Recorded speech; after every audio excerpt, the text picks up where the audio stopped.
A federal high court in Abuja has postponed the judgment in a suit filed by the People's Democratic Party against the governor of Cross River State, Ben Ayade, to April 6th. Hi, welcome to What's Happening. These are the top 10 stories now. At number 10, the People's Democratic Party has cautioned the Independent National Electoral Commission against attending or monitoring the National Convention of the All Progressives Congress, scheduled for Saturday, March 26th. In a statement on Thursday, PDP described the convention as illegal, further arguing that the ruling party had become defunct.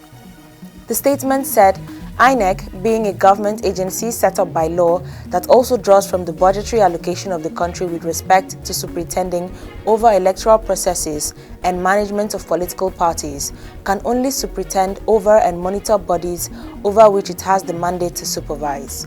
But the APC, having been defunct on December 8, 2020, when it dissolved its national, state, as well as local government structures, ceases in the eyes of the law to be a political party. As such, APC cannot be subject of INEC's regulations with particular reference to its supposed national convention. At number 9, the federal government says it plans to deploy measures to reduce wheat importation into the country.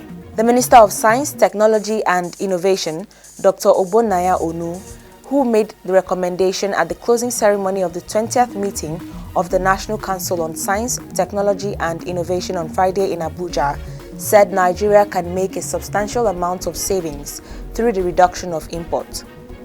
This is coming on the heels of the possible shortage of wheat supply in the country as a result of the current Russia-Ukraine conflict. Government said it anticipated that shortfall of wheat supply in the country can be bridged by research conducted by the Federal Institute for Industrial Research, Oshodi.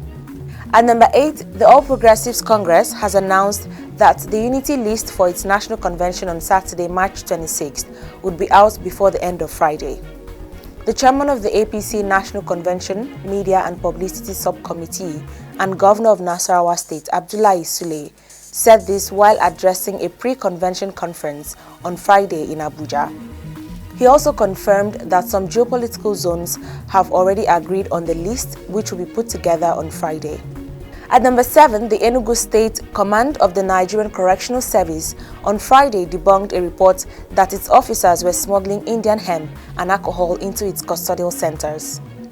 DSC Monday Chukwuemeka, the command's public relations officer, said the false and malicious allegation was published by an online medium. He said the attention of the command has been drawn to a report alleging that the officer in charge of Enugu Custodial Center heads a cartel smuggling Indian hemp, alcohol and mobile phones to inmates.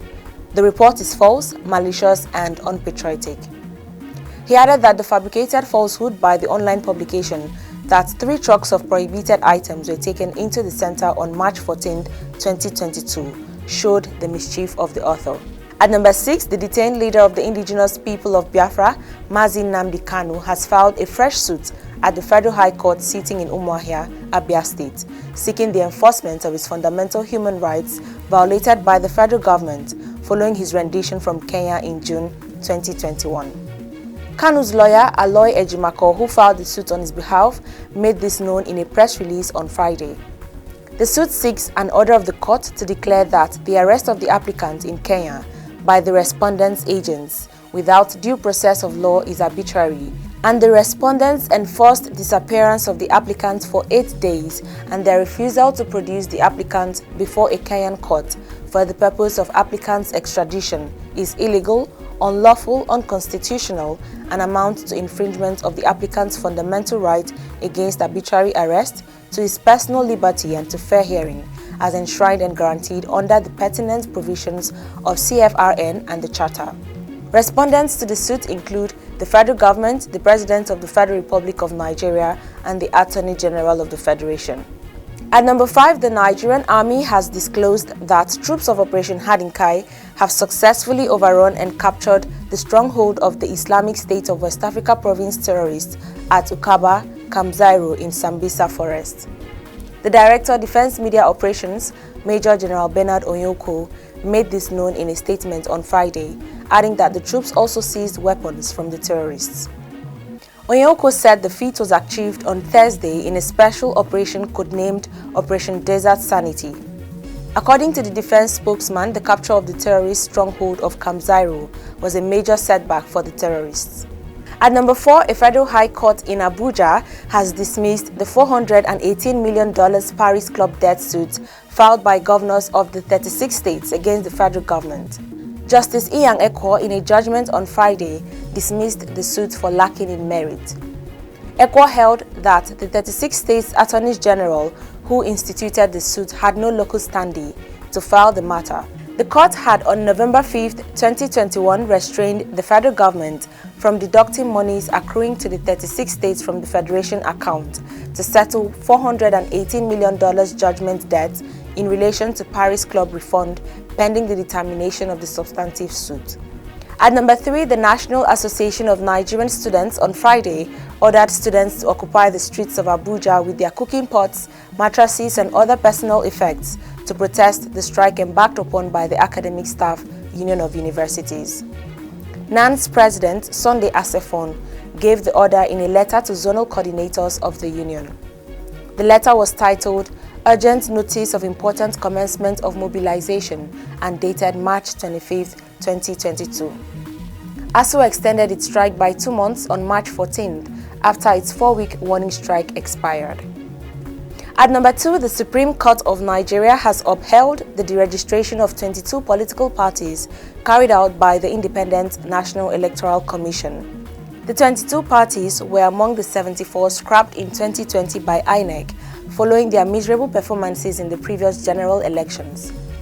Delivering judgment on Friday in an appeal instituted by INEC against the judgment of the Court of Appeal, Justice Ejembi Eko voided and set aside a judgment of the Court of Appeal Abuja Division, which had nullified the deregistration.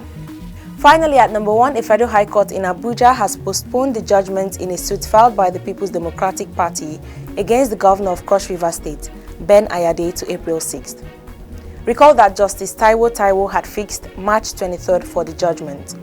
However, when the court sat on Friday morning, Justice Taiwo postponed the suit, saying it was not ready.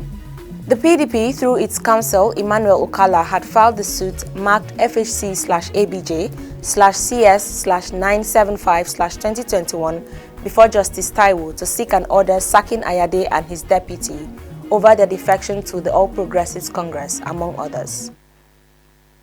That's all for today, but before I go, I would like to remind you that the 2023 general elections is drawing closer. Do not fail to get your permanent voter's card.